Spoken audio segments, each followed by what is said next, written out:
Tu en as sûrement entendu parler. Ces derniers temps, les actions des agriculteurs perturbent les grands axes routiers. Mais sais-tu pourquoi ils sont en colère et multiplient les manifestations? On fait le point sur la situation. Tout commence le 18 janvier quand des agriculteurs décident de bloquer l'autoroute A64 reliant Toulouse à Bayonne dans le sud-ouest de la France. Les jours qui suivent, de nombreuses autres actions ont été mises en place à travers le pays. Ils bloquent les routes pour dénoncer le fait qu'ils ont du mal à vivre de leur travail. Selon la MSA, la Mutualité Sociale Agricole, qui est la sécurité sociale des agriculteurs, environ un agriculteur se suicide tous les 2 jours.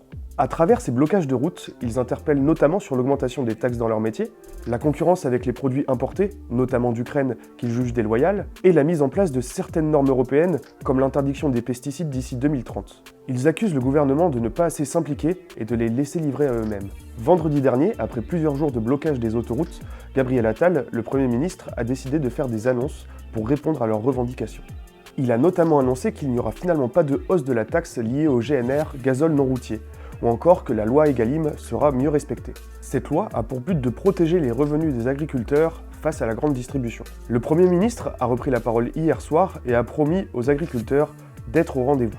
Il a conclu son discours en promettant que les aides européennes de la politique agricole commune seraient versées d'ici le 15 mars.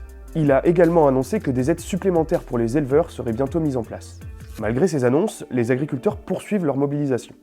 Pierre-Luc Ringeval, membre du syndicat des jeunes agriculteurs de Cambrai, n'est par exemple pas convaincu par les annonces du Premier ministre. Pour lui, Gabriel Attal a répondu à des normes d'urgence, mais les problèmes de fond sont loin d'être réglés.